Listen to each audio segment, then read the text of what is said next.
Hi everyone, this is Killshot99 Gaming. This is Play Dead Live Q&A. Today we're going to talk about using smokes, potions, PvP turns, events, tournaments, a whole lot of stuff. So hopefully people will get a chance to watch the playback. I know initially we were going to do this stream at 7 p.m., but I wanted to jump in a little bit early, get some of the questions answered for everybody.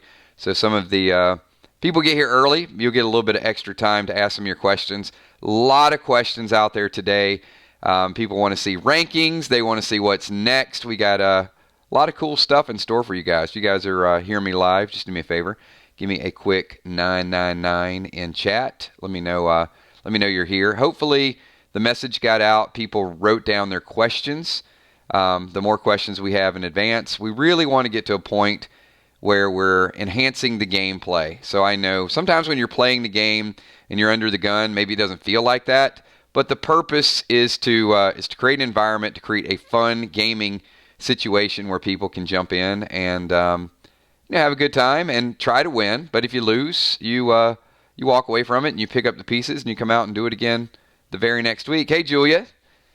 I don't know if J-Law is still here. We got a few people that finally got the notification. I know, initially we said we were going to do it at 7 o'clock, but my schedule freed up a little bit. So if you guys want to, if you can type your question in chat, maybe put some asterisks there. If you want to super chat it, you can certainly super chat it.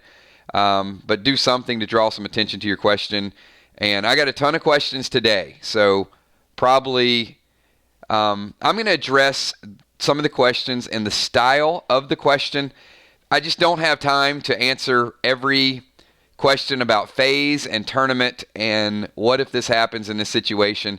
I can kind of give you my best guess, my best estimate, but the game has a little bit of unpredictability written into it, and it's supposed to, because it's not just going to be stagnant to where we get to a point of you've got 10, I've got 10, I hit you for 3, now you're at 7, I hit you for 5, now you're at 4. There is going to be some of that element to the body health, but when you get to armor and you get to see weakness and you get to probability of hits, there's going to be some things that do change. The game is meant more, and Crystal Newfield kind of hit it. There is some preparation, there is some stats, but it is thinking on your feet and what are you going to do in that situation. And I think some of the challenges that we have is people want to play the game and sometimes people want to control the game. Do you guys see some of that? And I'm not talking about any specific players. I'm saying players in general. That if you watch the chat, you'll see a lot of times when there's a situation, somebody will say like, we saw it last night, I think, in the boat scene. We saw, well, I dropped this and this is what they see. Or this person does not have line of sight on me. And they're almost like telling you what the result is going to be before the result happens. And that's the part of the game we've got to clean up. Because you have no control over that. You have control of which tree you're hiding behind, what you're going to do.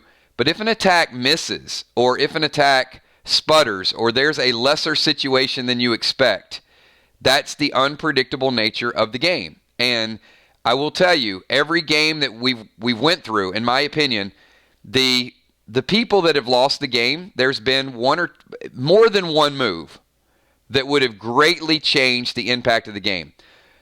Case in point, if you guys missed Julia and Angel's game last night, Julia almost lost the game because she played a risky move after she was attacked by a bat that had a blinding effect. So you have to sort of know that situation, but there are some other moves that I think we've addressed that are. There's two things I think that we've got to address. One is players predicting the outcome before it happens. That's one, and secondly, I think it's knowing or having a better understanding of what the items do and not looking for workarounds to the item.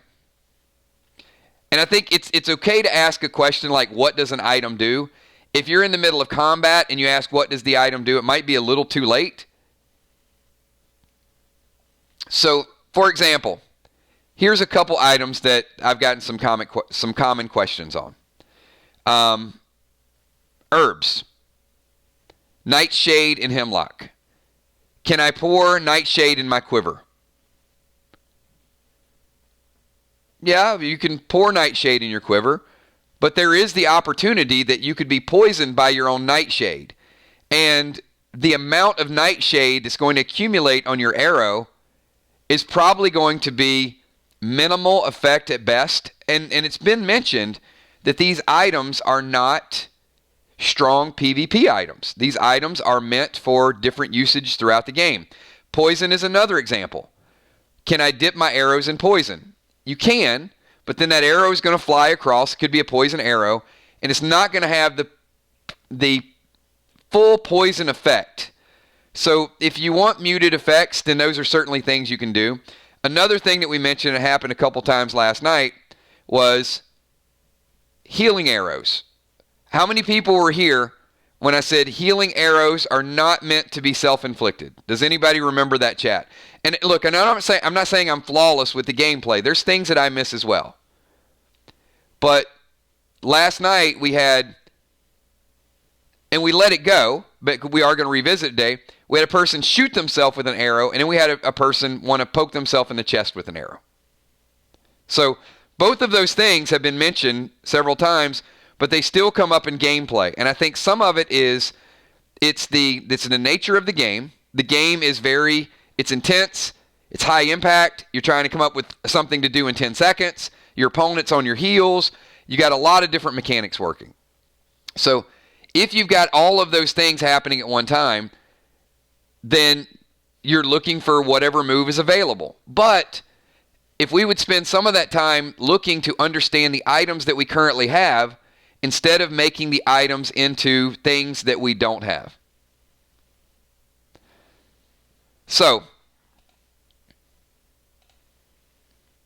we're going to start with your questions. And you know what? People have the opportunity to participate in chat. They have the opportunity to watch the playback. So, we should get a definition of many of these items. So, I'm going to start with potions, or turn-based strategies, or summons, or smokes, and just sort of see where everybody kind of stands on it. Well, I think control smoke, there's a big misunderstanding with control smoke. And I've seen multiple times players say, I'm going to control this character and have them walk over so I can shoot them. But the control is the character's turn. So you can't control them and then get another turn. And I think that's a big misconception. So I'll start. The ATT-10 adds a 10% bonus when you go to level up to raise your attribute level. The only time you're ever going to use it is during level ups. So it's one of those potions that you just kind of store away. And you want to have, if you're ATT 5, you at least want to have 5 of them. If you're ATT 6, you want to have 4 of them. So when you go to raise your next level, you can use bigger and better things.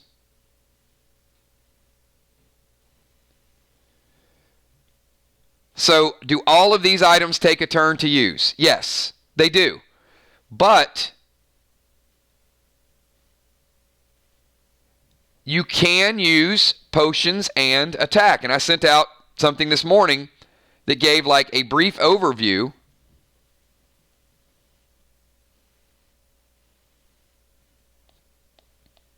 Let me find it because I sent it to several people.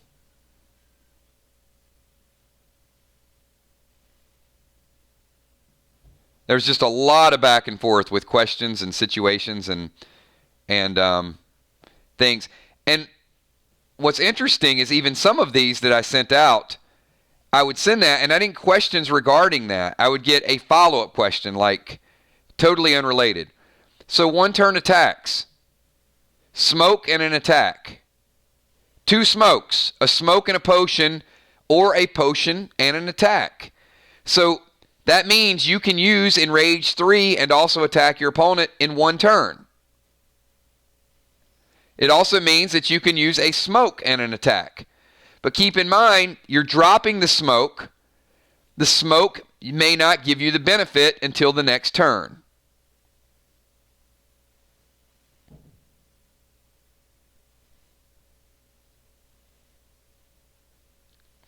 Well, that may be true, Trigger. Trigger says, I think a lot of people don't understand the difference between an elixir and a smoke and a potion. But you got to watch the playback, right? I mean, you got to listen to a couple of the videos. So if you don't understand it, you can't just continue to go through the game and not understand it. You either got to, A, take some notes, B, watch a playback, or C, show up for some of these streams and ask some questions. Because I've done at least 20 Play Dead live streams since the game went live. At least 20.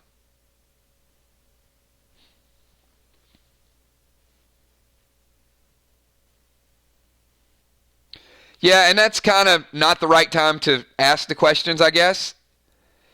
And that's what I want to minimize. Last night was 5.5 hours, right? 5.5 hour stream to get all of those matches in. And if we would have stuck to turn gameplay using items, I probably could have gotten 2.5 hours. We could have completed all those matches in 2.5 hours. So, when I got up this morning at 7 and I'm just dog tired, I'm thinking like, well, what can we do to add more clarity to the gameplay and the turns? And some of it is we got to stop looking for workarounds. But I don't think all the workarounds are malicious. I don't think that people are just looking to abuse the game. I think that there is a misunderstanding of some of the items, which is why I have no problem investing time in a few of these streams to get players a little bit more knowledge. In addition, I want players to give their feedback. If there's something that you don't understand or something that doesn't make sense in the game, let's get it corrected so it makes sense in the game. Because I have no vested personal interest in the outcomes of your matches. In fact, sometimes it's all I can do to keep up with your moves and your opponent's move and try to keep it on a level playing field.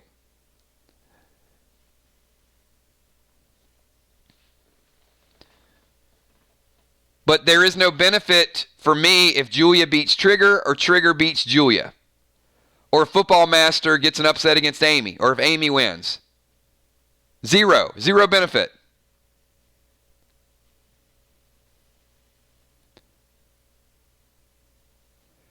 So, I'm going to ask the question to the group. We've probably done at this point 40. You know what? Let me check here. I want to look at kind of total matches. Maybe 40 total matches since we've been doing Play Dead Live. And I want your kind of complete honesty at this point. In all the matches that you've watched, is there one match that stands out or something that stands out where you thought, wait a minute. The person that played better lost that match? Think about this for a second. Out of all of those matches, how many matches can you think of where a person seemed like they got cheated or they got robbed or it didn't end the way? I'm not talking about did they make bad plays. I'm talking about did it just seem like they were intentionally ripped off? Because if so, I want to know. Because my goal is to keep the game flowing, answer any questions on the fly. I've seen better geared players lose, and I've seen a couple upsets, but I've also seen some people that, hey, they had it that night, and then the next night they didn't. And I've even had some people message me and say, I should have won that match, but I didn't have it tonight. So I agree with that. I agree with that, and here's why. Because I think there's been even more leniency of the games playing out a little bit longer in some cases. That early mistakes probably could have, think about Chuck and Amanda, right? Blowing up a boat. Well, the boat didn't blow up initially. Even though the boat could have sank, they were given time to make alternate plays.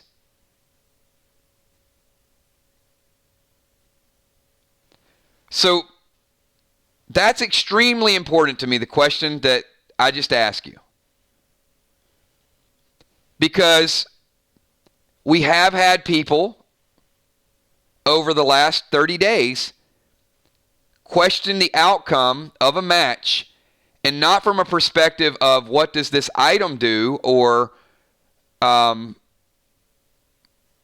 what could I have done differently. Question it from the perspective of it should not have been that way, it's not right. And I want to get rid of that, because that to me goes against the concept of the game. And I want to reiterate what the game is. And I want to be clear with what the game is. Play Dead Live is a entertaining, social gaming experience. It is a story that you create a character, and you play that character, and you gear that character, and you do neat things, and you go through an adventure with other people. And it branches off into a player versus player environment. Again, for pride and prestige and entertainment value and fun and performance and all of those things. It's not so you can take a title belt and slap it in somebody's face and say, I just kicked your ass in front of everybody.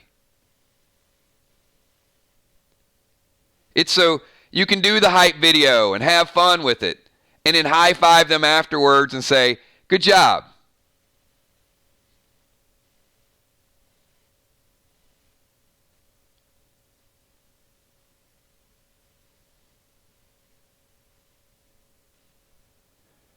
It's so we can create new possibilities and new items.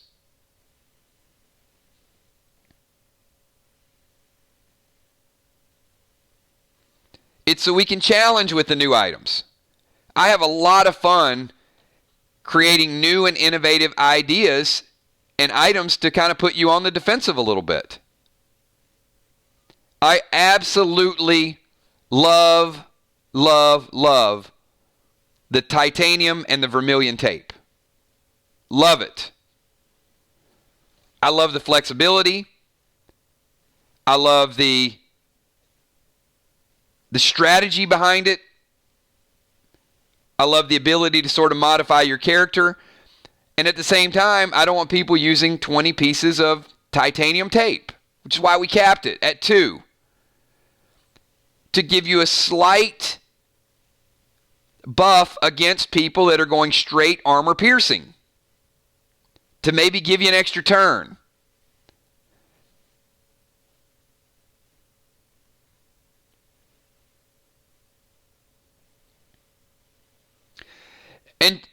And Jason, the travel voucher was something that absolutely happened on the fly. But here's, look, I'm going to keep the names out of this.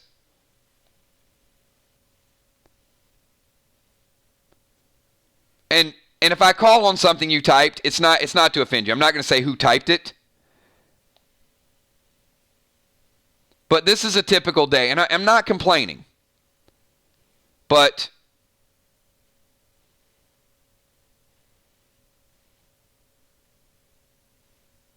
never mind. You know what? I'm not going to go through it, because if I read it verbatim, it's going to sound as if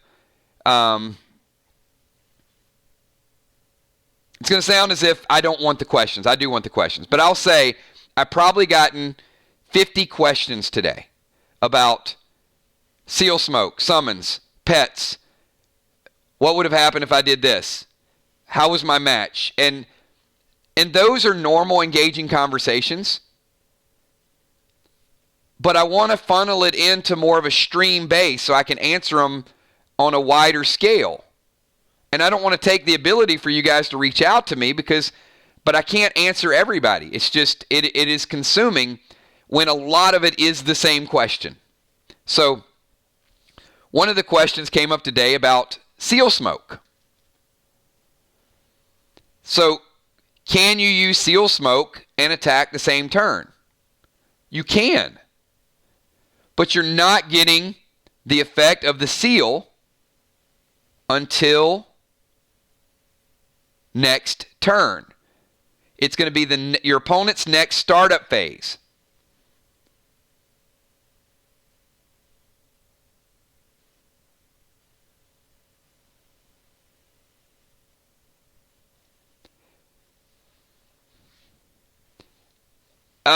No, Moonshot, not specifically you. That wasn't even your question. That was somebody else's question. But there were several questions about smokes and turn base and how those things went. And Bonnie used a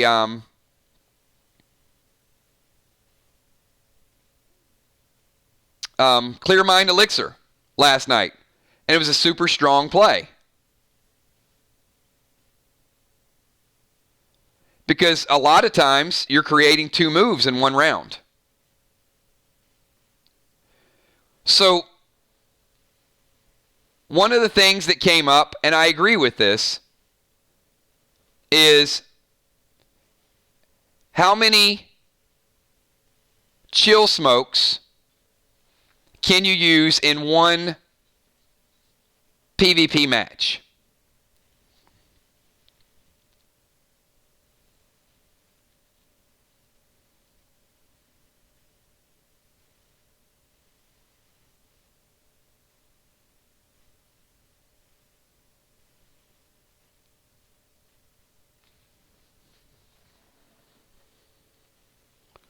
Okay, so snipers.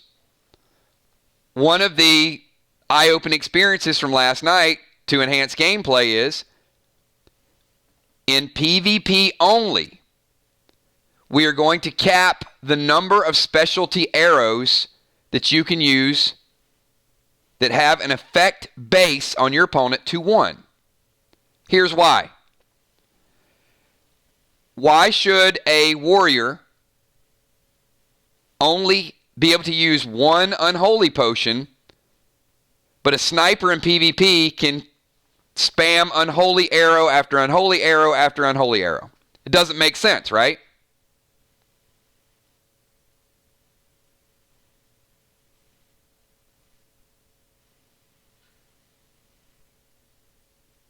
However, in scenarios, you have your full assortment of arrows.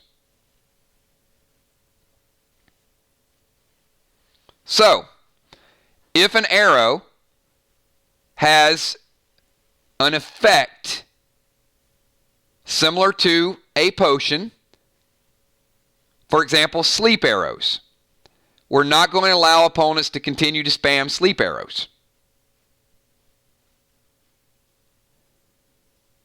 And it's not just snipers. Every class has the ability to use arrows. But snipers tend to collect more than others, so they have a higher arsenal. And you can use them in Crowley's Farm or any other scenario. Now,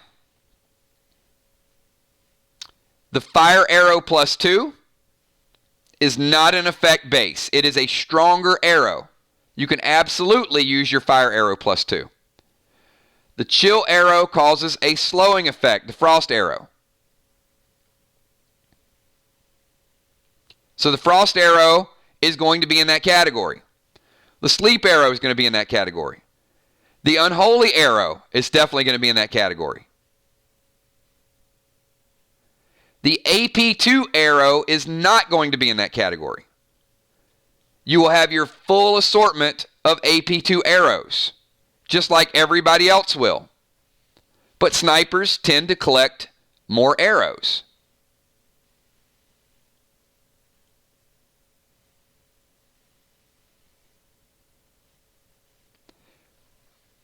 But if we want to move the games along, I don't want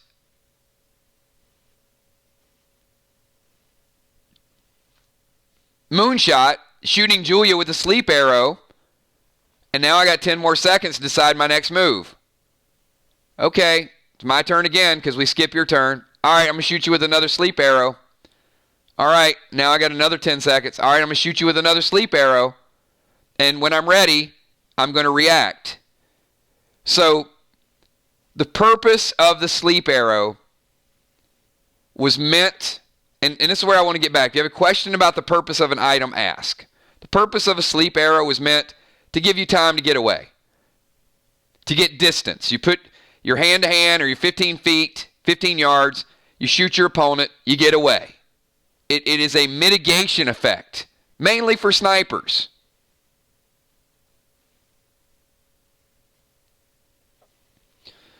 Unholy arrow being the same thing. Up, you're enraged. I just took it away. Up, you got heal over time. Up, just took it away.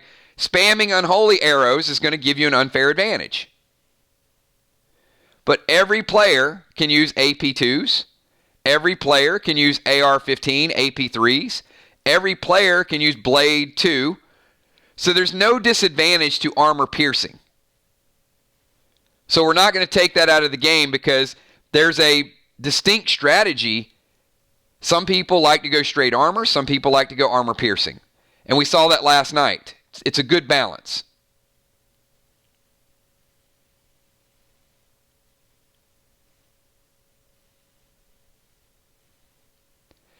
So Heart of Nixie says, so in this case, you're given, when does the person fall asleep and when should the shooter run? Does the shooter run in the same turn? No. Because when the person falls asleep, as long as they don't take damage, they stay asleep for the turn, which means you get a follow-up turn. Now, we also discovered something last night that I liked that was a good strategic play. But it got to the question of what came first, the chicken or the egg? So you can summon and you can cast in the same turn. So this is a nice play as far as I'm concerned. Summon Bull, Sleep Arrow. Now, when that happens, we have to figure out like what came first, because if the Sleep Arrow hits, then it's kind of wasted, right? Because then the Bull's just going to hit and it's going to wake them up. So I don't want to penalize people for using good plays and good ideas. I think that's a great combo move. So, if you summon a Bull and you shoot a Sleep Arrow, the Bull hits first. The pet is going to hit first. So this is what we've established. And then the effect is going to happen second. That make sense? It was just something that had never come up before. And as we come up with new ideas, we do need to, this is going to kind of serve as our rules council.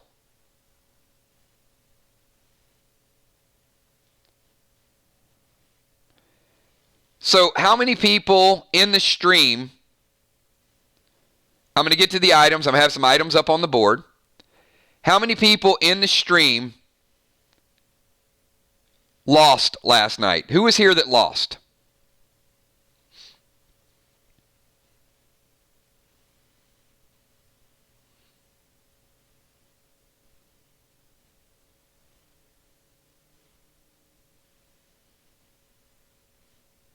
Okay, you didn't lose anything.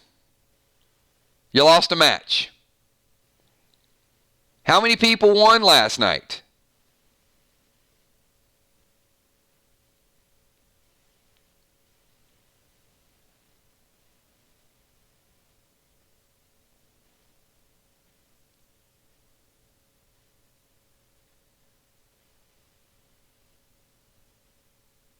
You won a match. All right? Some people went to Villar, went to 4-0. Bonnie went to 4-0. Will lost a match after winning a couple. Moonshot won. Julia won. So the ranking shifted a little bit. And based on the quality of your opponent, they might not have shifted a whole lot. So what we are establishing, this is the schedule of how we're going to continue to roll out the game and evolve. So tomorrow night, we go back to Crowley's and we split up into our groups, and you guys are going to get a taste at some point of 2 versus 2. And then on Monday night, for the first time ever on Monday night, we are going to have our first ever tag team matches. So start to pick your tag team partners, everybody. And we are going to keep your record. So if Will and Ocean Man are tag team partners and they fight Julia and Jim and they win, Julia and Jim start out 0-1. Will and group start out 1-0. And we're going to go through a couple weeks of tag team to establish rankings. So I think it is going to be March 2nd. We're going to rotate between tag teams and individual matches. And I think on March 2nd, we're going to have a tournament solo of the top 8 players. So the top 8 players. Whoever wins is going to be crowned the champion. So that tournament, to me, is still fun, but it's a bigger deal than the matches that you guys have had up to this point. For example, Will lost last night. But Will, your goal needs to be to get in that top 8, right? Because if you're in the top 8, in order to win the championship, you still got to beat everybody, at least anybody you could match up in the top 8. So if it stopped today, let's say Bonnie's 4-0, well, that's fine. Congratulations, Bonnie, you're 4-0. You're going to be the number 1 seed going into a tournament. It doesn't mean that you're not going to have to go through 3 players to win the championship. Bonnie may be ranked number 1. Let's say Will's ranked number 8. Bonnie might have to face Will in the first round. It doesn't mean that Will's the worst player. In fact, he might be number 8 and might be the second or third best player. So what you guys are doing right now is all for seedings until we get to the tournament. 1 goes against 8. Number 2 goes against 7. 3 goes against 6. And 4 goes against 5. 4 people win, 4 people are eliminated. And then you go to the next round. So you could see Moonshot lined up versus Will. You could see Bonnie against Dimes in the second round. And then 2 more people are going to be eliminated, and then you're going to get a championship. And whoever wins that battle, that means 6 people of the top 8 are going to be eliminated. 6 people are going to lose. And you're going to get that championship match, and it's going to be for all the marbles. And it's going to be one of those high-intensity matches, and somebody's going to win. And they are going to be the first ever Play Dead Live PvP champion. And then they're going to have to defend that title a couple of times a month. So let's say that is Amy. Let's say Amy pulls off the victory and she goes through all the other 8 opponents. She don't have to beat all 8 of them. She only have to win 3 matches, right? Because it's single elimination. So let's say it's Amy.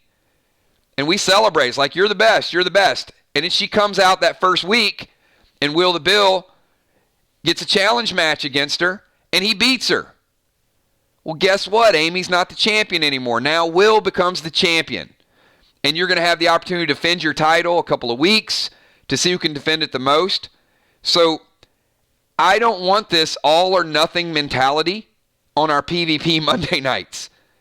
I want it to be fun, sociable, enjoyable, involved, engaging, people having drinks on a yacht, people licking purple cubes. That's the fun part of our PvP. Moonshot says he's going to win the title. Maybe he does. Maybe he gets eliminated in the tournament and then he beats somebody. He has one good night.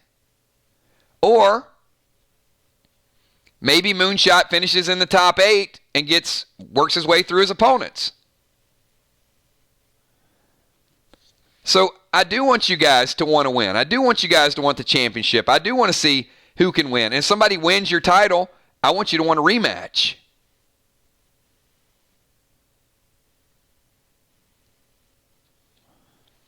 But don't veer away from the game. The game is never going to be, you have 30 hit points, I have 30 hit points, I hit you for 3, now you're at 27. I'm moving 5 feet. I'm exactly 5 feet away from you. There are going to be variations. There are going to be percentages. There are going to be scales. There are going to be unpredictability. The range situation gives you enough leeway. You move, and there's a percentile. You tell me you're moving 10 yards. There is a plus or minus in that 10 yards. You might go too far. You might not go far enough. That's on you. But if you think, I'm going to ask you guys this question. Moonshot, maybe all you guys can answer. Me and Moonshot are 45 yards away from each other. I'm talking real life. I'm not talking in game. So Jason, you and I are 45 yards away from each other. And you say, I'm moving 15 yards. And you have 10 seconds to do that. How many people here think you could cut from 45 yards to 30 yards just on your own experience without any markings, any help, anything whatsoever, and get it down to an exact science and be exactly 30 yards away from your target?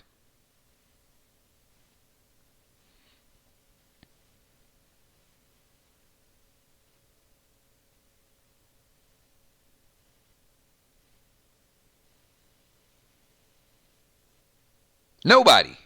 Nobody can. Which is why we're not putting exactness on everything that we do. There's going to be that variation of maybe you're in range, maybe you know your opponent's range, maybe you don't, you went too far, you didn't go far enough. There's going to be that room for error. And that room for error is intended. And it's not meant to be discussed and dissected and picked apart and a 5-minute delay on I told you I was exactly 30 yards away from you and I'm exactly 30 yards and this is where I'm standing, this is what I'm going to do. Because then you're just going to bog down the gameplay. And it's not about exactness and statistics.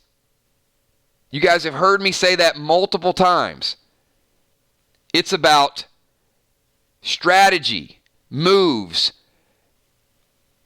experimentation, knowing your items, knowing your inventory. You're going to make mistakes. But there's also enough ambiguity in the attacks and the percentages that a golden grenade is not always going to hit for 9 points. There's a variation. It is the strongest grenade. It is a variation. It is going to hit. But there are other factors that are going to contribute to that factor, or to that hit. Distance, items around, armor. There's several things, but you're going to get the benefit of most of those things. But there's also percentages. So I kind of want to be clear, and this is why when I asked this question earlier, and I'm going to ask it again, because I want to see if the situation has changed now that we got more players in here. I asked the question exactly this way. And 100% of the people agreed. I said there have been 40 plus PvP matches so far. And of those 40, did anyone that deserved to win get screwed and lose a game without them making their own mistakes and losing the game? And I will tell you, when I asked it earlier, 100% said no. Everybody that played the game, that stuck with the game, that played, the right person won the match. It's not like 3 judges in a basketball dunk competition and no, that person didn't get what they deserved. So the goal is to let it play out. Some things you're going to want to happen, they don't happen the way you want it to happen. Some things you wished it hit bigger. You wish that, you were hiding behind a tree and they didn't snipe you. They didn't, the pet hit you a little bit harder. But I know your buffs. I know your glyphs. I know your damage. And I know the modifiers on those things. And they aren't things that you have to worry about because, again,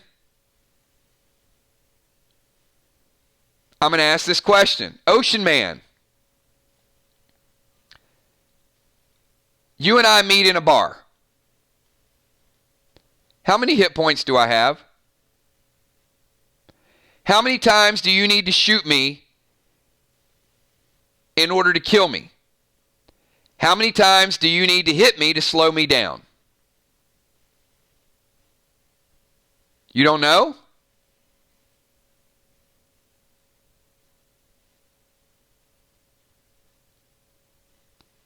You don't know.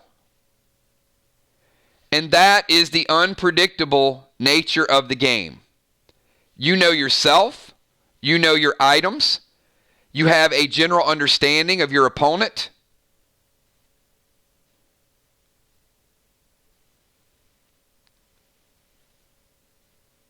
But the turns have to play out and they have to be decisive. So it's not the luck of the draw, Gina, because there are enough moves that it balances itself out. There are situations to where people have gotten full heals off a heal. I mean, I can give you several examples. A healing potion is probably a good example. Attacking opponent that is unarmored is probably another example. No, it's a fair question. But I would say that's probably too strong of a statement to say it's luck of the draw. But does luck factor into the game? Yes, it does. But luck is not the deciding factor of the game. But absolutely, we've seen luck. Last night, some pretty bad luck for Julia Muse. She still got the win, but pretty bad luck.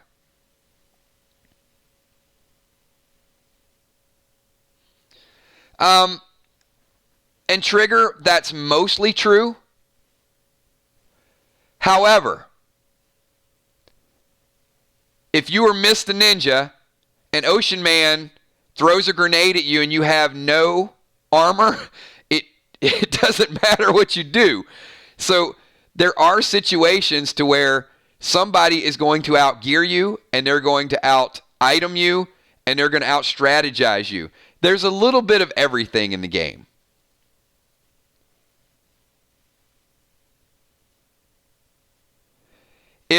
If I've got 6 Goldar grenades and I choose to use them in succession, you may not have very much of a chance. And that's why I said it may be one of those weeks. It's like, you know what? Not my draw this week. Wrong person. Or maybe I'm saving those gold grenades. Maybe I'm like, you know what? I'm not using these grenades. Here's an example. And it's no offense to Amy, because I saw exactly what happened in the match. Amy did not know all the items that she needed to use against Football Master. And that's fair. Because she could have went out stronger, but you're trying to balance it, right? Football Master is not geared as much as Will. If Amy would have been fighting Will, she would have started out much stronger, in my opinion. Is Amy, are you in stream?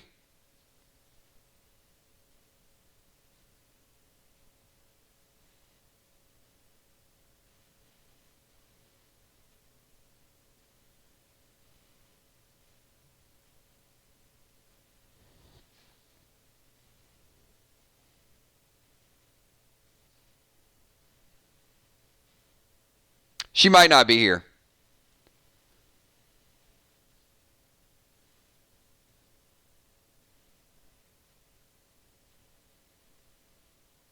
That's a great point.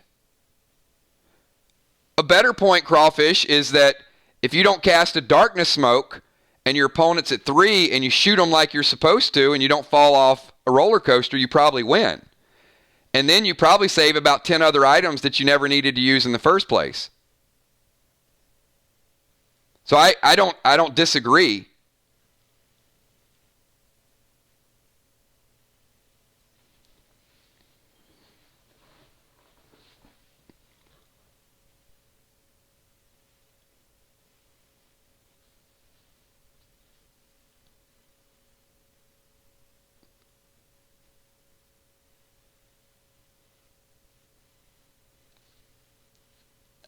I would say a good idea of distance is different than an exact idea of distance.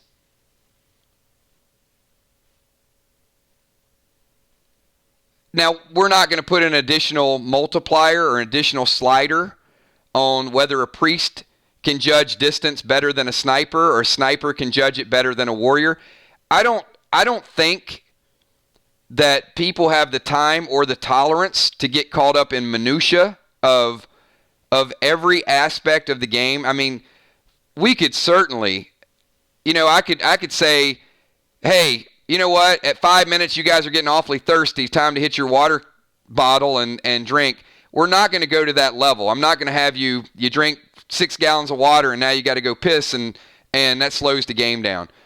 What I do want to do is I want to get real effective contributions to turn-based strategies and what makes sense so people understand it. So they don't get caught in the middle of a move or something gets abused or something that gets played upon that probably shouldn't. Like control smoke is probably one of the most misunderstood items. And we still have people that want to control the terrain. And I've allowed it because it's kind of new, but I'm not. If we get caught in these conversations of, well, I just choked my opponent, now they can't breathe anymore and they passed out, we've got to get beyond that. You're controlling the narrative of the game. You control your actions, and your actions are going to have some consequence at times, and sometimes they're not. They're going to be smooth, and sometimes they're going to be. When does the consistency in items change? Every Tuesday at 7:35. I mean, that's like the most vague question you could possibly ask me. When does the consistency of which item change? Based on distance, based on time, based on how hard it hits, based on where you're standing, what you're looking at, what other super chats were played. I don't have an exact answer for your question. If that is a question. Will the Bill, thanks for the stream. I'm at work listening. I'm here to have fun, but sometimes get frustrated.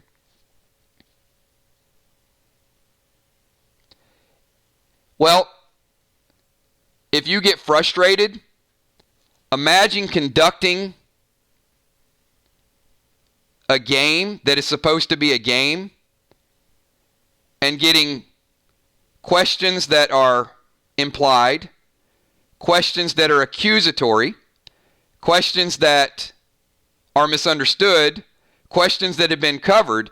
If you think that playing the game and throwing a few grenades is frustrating, you moderate the game and have somebody question whether or not they're at 31 feet or 30 feet and make it a 5-minute I almost said something I didn't want to say.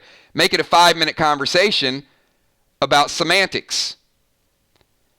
And if you make the game about semantics, it's going to become very unpleasurable for a lot of people that want to make it about fun. Ironically, I saw Trigger and Julia exemplify exactly what the game was supposed to be last night when two people played the game and enjoyed a competition, and it didn't become about whether or not you were 1 yard within the range or a yard outside the range. And now that may be the level of importance. I wouldn't say it's an indifference or a difference in caring. But I would certainly expect a certain amount of social awareness and sportsmanship and gamesmanship. Would you agree? Would you agree that regardless of an outcome of a game, there should be sportsmanship and gamesmanship?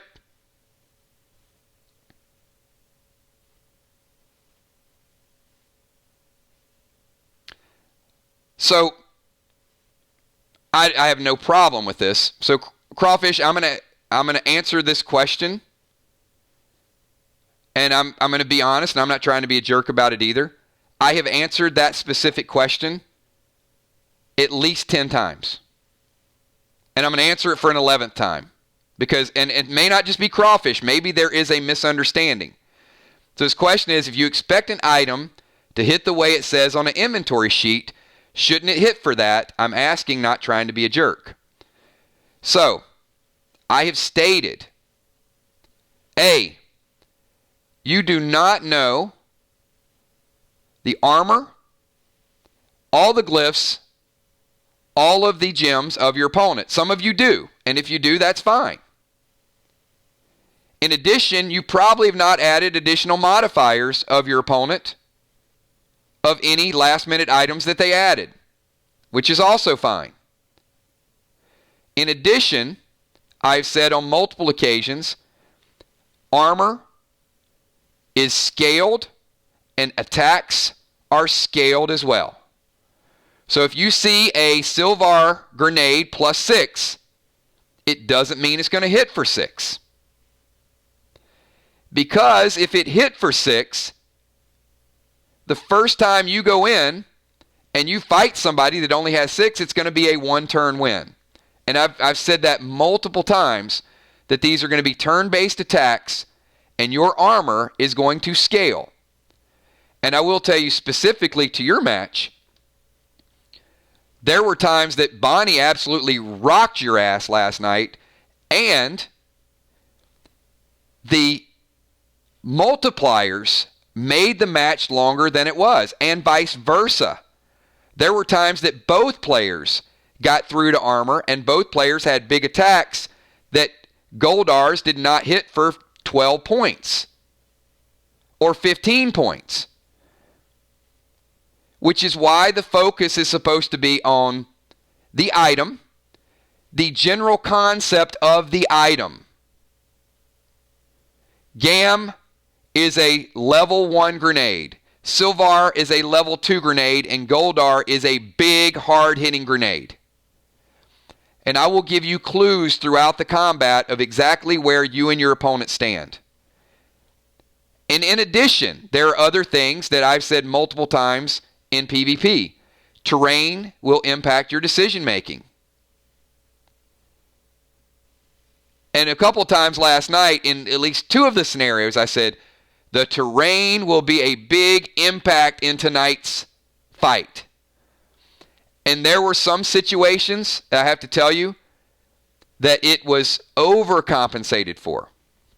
So, to get questions about specifics and semantics, when I know there's enough buff built into it that actually gave people more time than some of the matches should have taken, and that's kind of on me. I really wished we didn't have 5.5 hours of PvP last night. So if we would have went straight by the book, they probably would have been 10 to 15 matches. Bam, bam, bam. Who knows what the outcome would have been. But if that's the way PvP is going to go, it's going to be short-lived. And that is not my concept of PvP in the game. My concept of PvP in the game is that there is multiple turns, there are strategies. You just don't come out in turn number 1 and somebody shoots you and you die. That you get opportunity to defend, you get opportunity to heal, that there are going to be varying degrees of things that happen.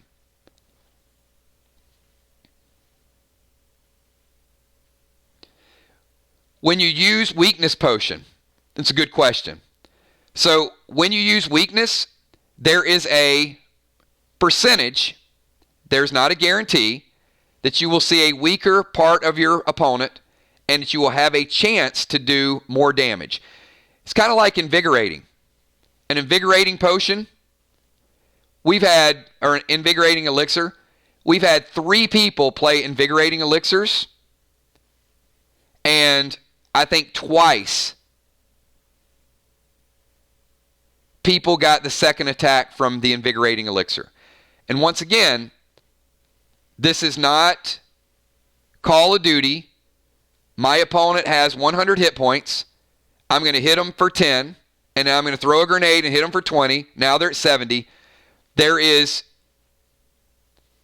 intentionally vagueness built into the game with distance, with attack, with defense, with strategies to allow for error in both parts of the game.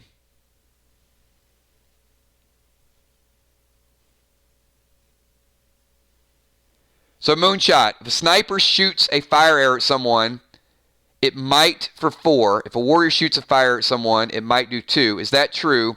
It's because of the class.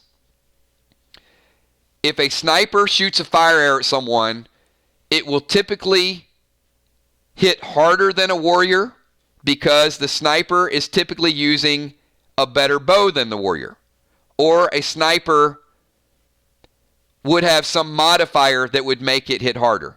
Is a sniper's arrow going to hit harder than a warrior's arrow? No, it's not. The advantage to using a sniper is not in how hard their arrows hit. If Moonshot, if you're a sniper and I'm a sniper and I'm not a sniper and we both use the same bow or the same gun, my bullet is probably going to do as much damage as your bullet.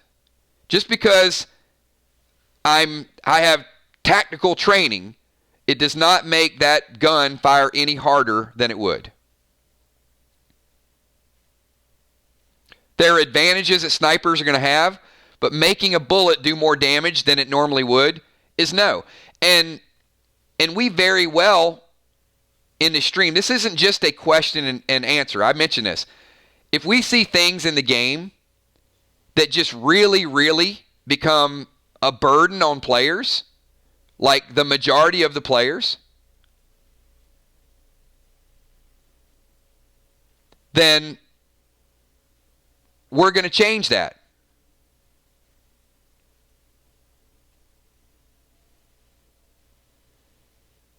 That's not what I said, Crawfish. I did not say with the silver quiver, a sniper gets an increased amount of damage per arrow.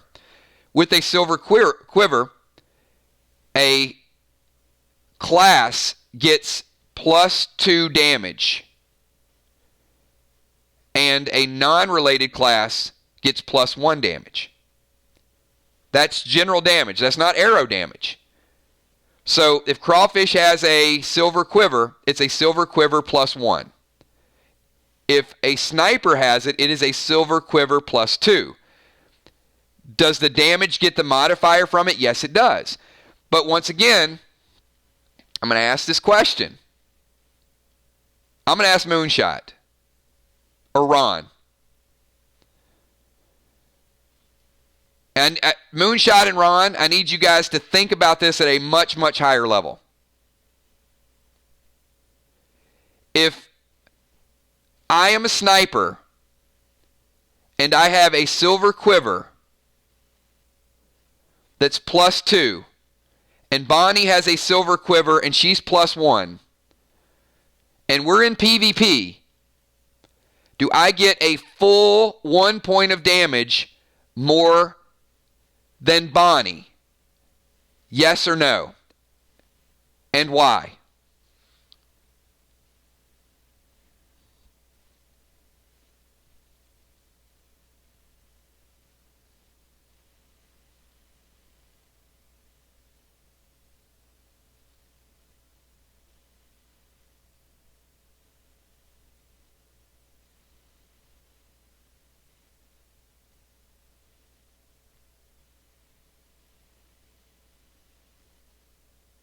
And keep the questions coming. Exactly. This is what I want you guys to understand. It's not apples and apples.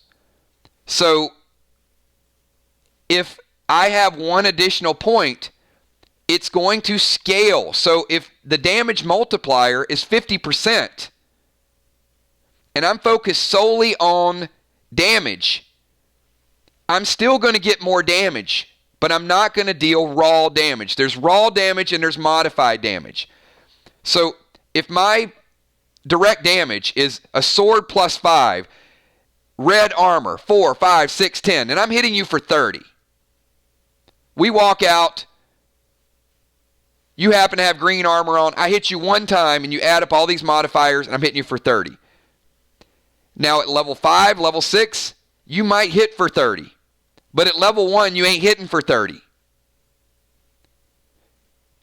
It becomes a soul gear check, and it's not a soul gear check. We've seen that. We've already seen players that have stronger gear lose matches. And that's what I want to clarify, and that's where I want to keep that. I want to keep it to where there is going to be several moves in a match that become the highlight, not whether or not you're using a static bow plus 3. So, and this is a good follow-up question from Crawfish. So, pending the class, an item becomes stronger. Yes, that is correct. And this is something that we mentioned last week. And I'm going to explain to you why. There are class items that we want to get in the game. And who can tell me? I mentioned this on the stream Saturday, but I'm going to see who was taking notes, who was paying attention. Why are we adding class items? And some people may look at it and say, well, wait a minute. Why should a class have something that makes them stronger? And that's one way to look at it, right?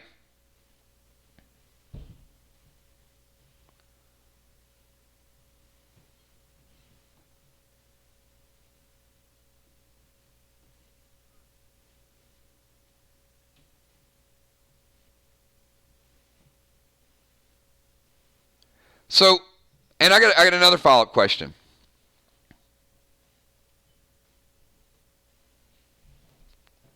Because I want to confront the elephant in the room. So, Crawfish, here's my question. My question specifically to you.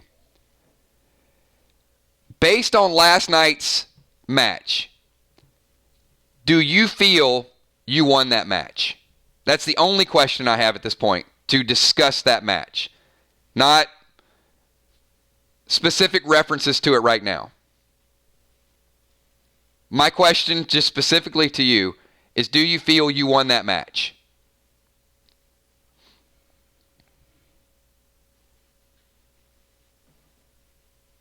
No, that's fine. We are going to move on, but I mean,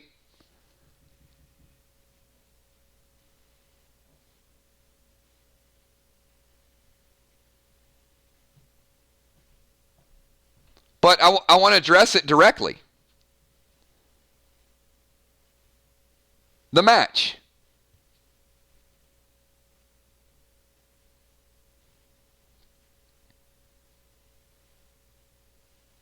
Well, you're 50-50, and I will tell you, I've asked this question multiple times. Nobody else that saw that match felt that way. And that, to me, is my gauge. But there were people that said they thought you should have won the match early, but as the match materialized, nobody thought that was an unfavorable outcome. Everybody that I asked feedback from in the stream said they thought the match played out exactly how the match played out. And I'm okay with that. I'm okay with that feedback. Are there some things that should have panned out differently? Probably. But that's not the highlight. There's going to be that throughout the game. And I don't want that to take away, not just to single out your match, because, like I said, we're going to move on. We're going to play Crowleys tomorrow. We're going to have more PvP matches. But the goal really is to get it ironed out. So I don't want people to, I don't want people to feel slighted. I want them to feel the game made sense to them. And I'm not asking because I have no vested interest in it. I have zero. So for me to try to modify and to be kind of on the spot with some of the moves and some of the other things that happened, but here's what I will say. and some of it was tiredness and lateness and questions. There were a lot more questions last night of just things that I thought were just unnecessary, or moves that seemed like they were just manufactured moves, right? And I'll use yours for example. Like, I'm going to take out my arrow, I'm going to stab myself with the arrow. It's not the intent of a holy arrow, of a healing arrow, and it's not going to be. So I want to kind of move beyond the workarounds to the game and just get to the strategy and the creativity. The game is great. I think the items are a good mix of items that kind of keep people on their toes. The turn base is the turn base needs some work. That's the part of the game that I think has the biggest opportunity, is the flow of the game and how quickly we get to, all right, I'm dropping this and I'm doing that. And even in the matches last night, I felt like there were some good takeaways for me. There were some good eye-opening things for me that we'll be able to use in the game. I think, somebody said it just a little bit ago. Galaxy said a little bit ago, I still consider it playtesting to a degree. Galaxy, I mean, I think we're past playtesting, and now there are little things like I agree with Busy Bee. There are things that need to work themselves out. But I don't think there's anything that is dastardly or detrimental or a huge focal point or a big lapse in gameplay. And I don't want people to have that concept, because if they do, it's going to take away some of that enjoyment. Laughing when you do something silly. Losing a match and saying, I was 1-3, now I'm 1-4. Next month I really got to pick it up, and you get on a win streak. But understanding what the items do and understanding it a little bit more and helping me understand what you don't understand is going to allow me to sort of moderate it a little bit better, because there's still things that you guys do that I don't have an answer for, and I'm kind of working it out as we go. I don't know specific examples, but I'll let you know. Well, I'll give you a specific example. One of the things that happened last night was, and we decided from this, if you guys are late tuning in, we're going to cap arrows that have effects at one arrow, just like we do potions. So that's something that I think really shined a light last night. And not because it was done, but I saw the potential for someone with 10 sleep arrows to spam sleep arrow after sleep arrow after sleep arrow and sit there for 10 minutes and calculate exactly what they want to do for the next 10 minutes.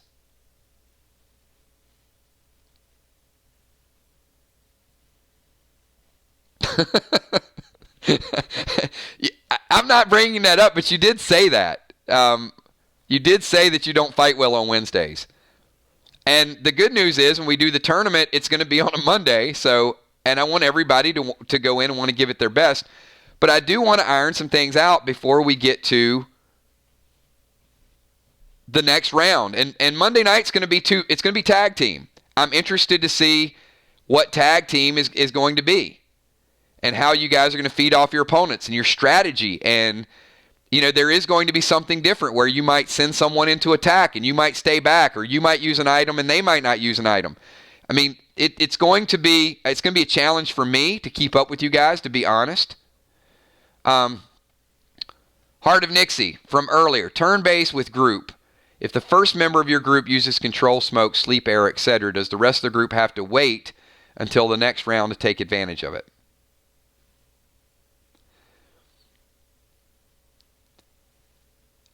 I'm trying to think of a scenario.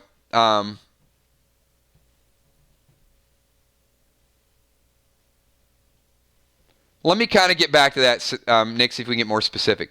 So, Crawfish, here's what we decided with the limit. So, arrows such as AP arrows, damaging arrows, are not going to have a limit. Arrows that provide effects like potions are going to have a 1 limit. Sleep arrow, unholy arrow. Unholy arrows, super broken. That's ridiculous to have somebody have 5 unholy arrows and just take debuff after debuff. You can use as many as you want in the scenarios. But in PvP, we're not going to allow the ability to spam those same attacks because there's other things that people are going to do. But armor piercing, if a priest wants 5 armor piercing and a sniper wants 5 armor piercing, go for it. But frost arrows, where you're constantly slowing your opponent, and it has the same effect as a chill smoke, it doesn't make sense to have all of those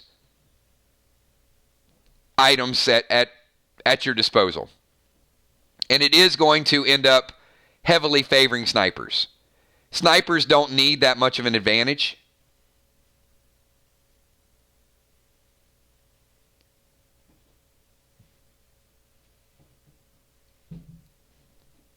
And I don't want to moderate a game with somebody who has 20 sleep arrows.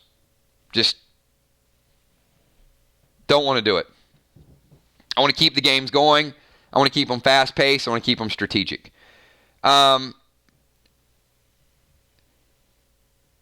Nixie, I'm going to think about that and see how that would play out. I really have to apply it to our scenario and think of something specific. All right, so if you guys missed the info about the tournament, watch the playback. I am going to mention it one more time. So all of your matches they're ranking matches. They're important, but they're not championship matches. So later on today, I will have a top 20. The top 8 qualify for the tournament. Doesn't mean if you're ranked number 10 that you won't get a shot at the title. It just means the top 8 are the ones that qualify for the tournament.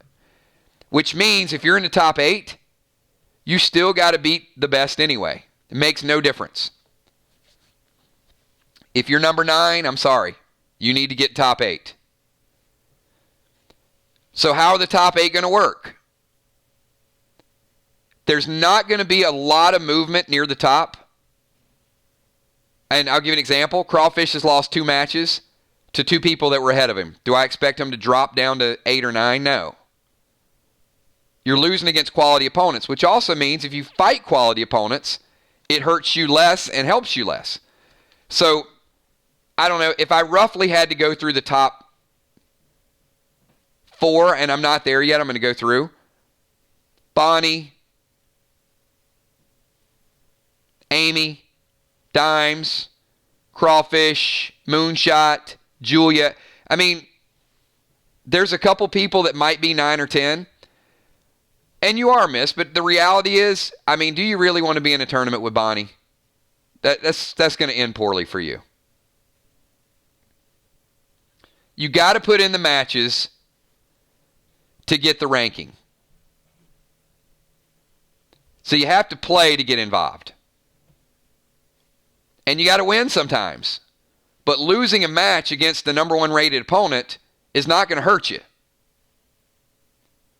And I will guarantee you that if you want to win the title, you want to win the tournament, you're going to be facing those players again anyway.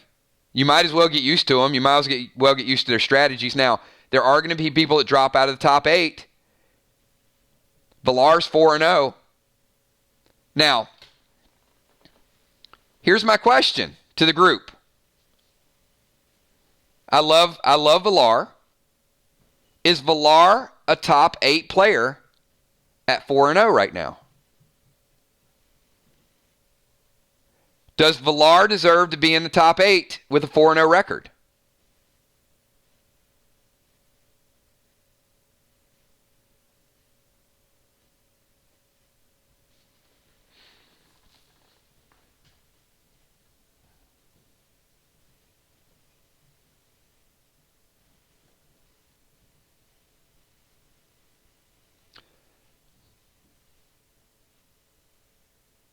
Should Villar be rated higher than Will the Bill?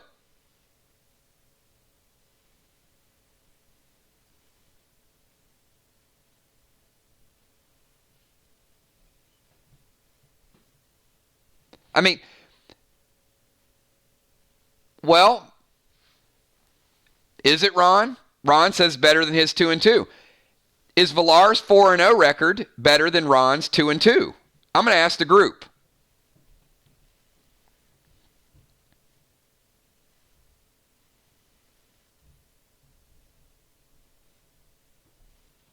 I don't have the answer for you right now. Now, here's what I know. Villar's not backing down for a challenge, but if Villar fought Will, would Villar beat Will? And that might be a match that you see before the tournament. You might see people that are ranked 6th, 7th, 8th, and 9th really have a showdown to see who needs to crack that top 8. All right. Hey, peace, man. Thanks for the questions, and we'll catch up. Get some family time. I think we all need a little bit of dinner time and family time. Last night was a long night. And be ready for tomorrow. Can't tell you guys too much, but... And see, Newfield, that is the question. All right? Depends on who Villar beat. So if Villar beat Unforeseen 4 times,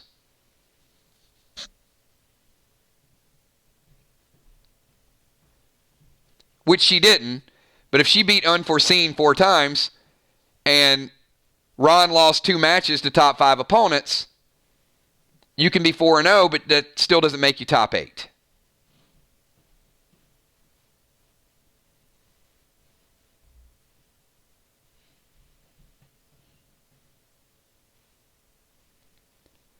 So, as Ocean Man said, I'm going to post the top 20, and I want players to look at it, and those players that are ranked 10th, 11th, 12th, if they want to get in the top 8 and they think they got a legitimate chance at the title, they're going to have to make some challenges this week. And let me say this. This is me as a judge, based on the talent that I've seen.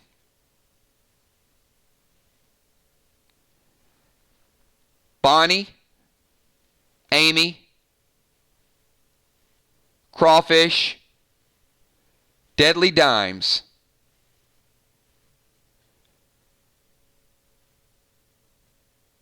are all interchangeable. Any of those 4 could win any single day, and I wouldn't be surprised. The next 4 are slightly scaled. You have a right. That's your list, Trigger. I'm not saying Moonshot's bad, but I'm saying I see a second wave of players that I see slightly, not much, but slightly on the outside looking in. That I would be a little more surprised. Moonshot, Trigger, Will, Julia Muse, starting to make a name. Father Ron. If Father Ron wins, I wouldn't be completely shocked.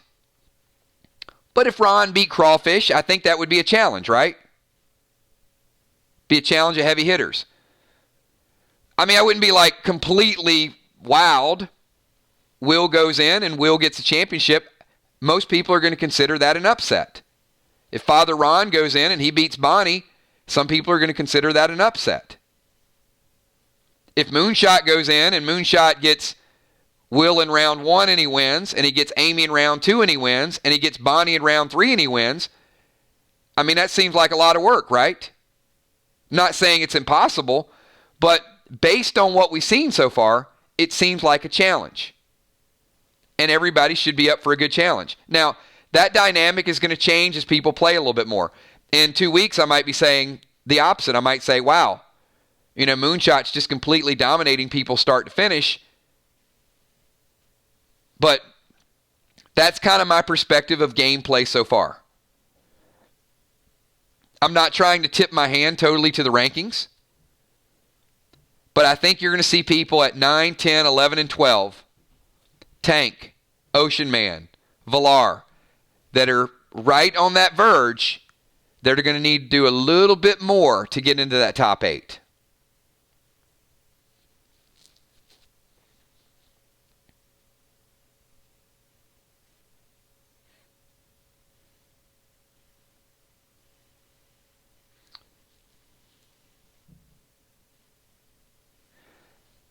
No, I don't think they were a fluke. I think they were good wins.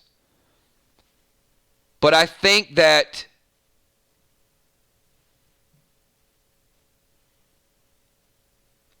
the path to get to 3 wins,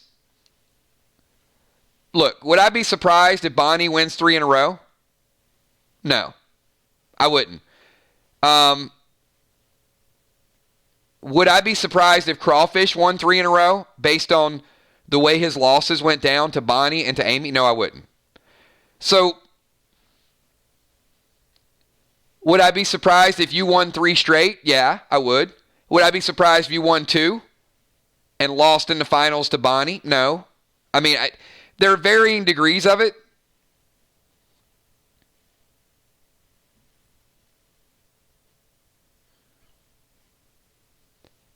So, no, I absolutely think all the wins that I've seen, your wins, Will's wins, everybody's wins, they were earned. They were absolutely earned.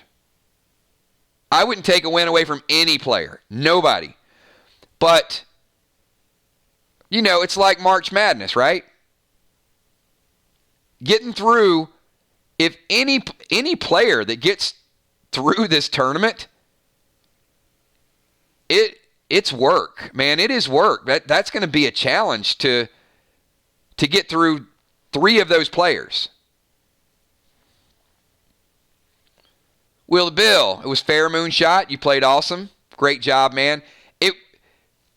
Will, I got a lot of positive feedback with your match and with Moonshot's match. Very entertaining. People like the match.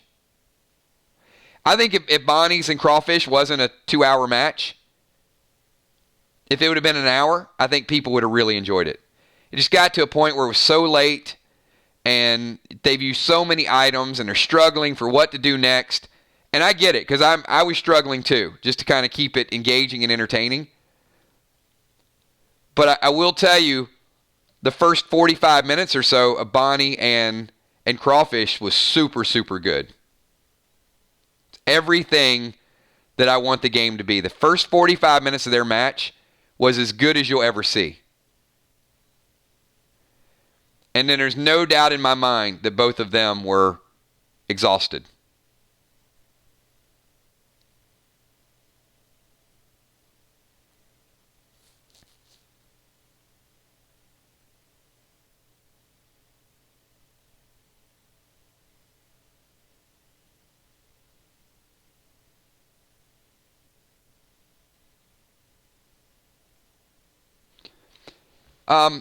There's other players that I think will make a huge splash. Jim has been on vacation, and Jim's just getting started. So, is Jim going to be top 8? Probably not within a week. But is Jim a top 8 player? I would say watch out. She lost a tough one versus Crawfish. So, good stuff. We got Galaxy Grave. I'm just here enjoying. Thanks, man. Appreciate you being here, being a part of our channel.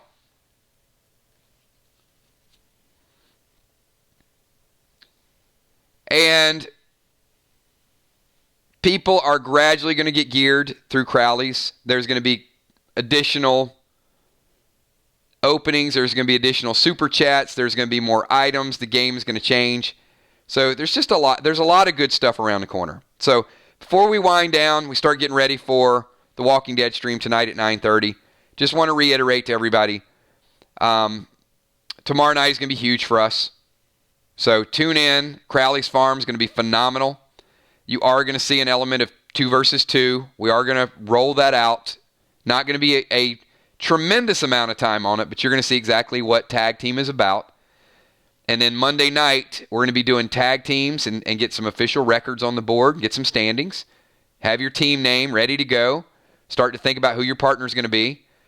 Wednesday night, we'll get a couple individual matches. Some people might want to get in that top 8. And then on Monday, the 2nd of March, we're going to have our 8-man tournament. And it's going to be entertaining. It's going to be fun. And once we crown a champion, then we're going to do a few more tag teams, and we're going to crown tag team champions. So, a lot of good stuff on the horizon. And, of course, we got The Walking Dead. Some people will be watching it tomorrow night, but hopefully they wait till Saturday morning. Check it out. And, of course, we'll be talking Walking Dead as well. So, hey, I appreciate your time. Like I said, this is a great community. And just the back and forth and the tone, I don't want you guys to think that there's any ill will or animosity between any players. Me and Crawfish, look, we're friends, man, and we get some heated discussions about rules and semantics. But you guys know I always love that guy, and I appreciate his passion. We're not always going to agree. No two people are always going to agree. But we're committed to making the game fun and challenging and intense, and there's a way to do a little bit of everything. I wouldn't trade intensity. I love it. But at the same time, and I'm committed to this as well because I learned this from my hardcore gaming days, I'm never going to sacrifice intensity and friendship for fun. So that is goal number 1, is for you guys to have a blast tomorrow night. But I think we can do that and still be competitive and still have a great time and laugh about our mistakes and our wins and our losses, and certainly have keep doing the challenge videos. The last thing I'm going to ask you guys, and I sent a message to Will, do not send me videos with copyrighted music.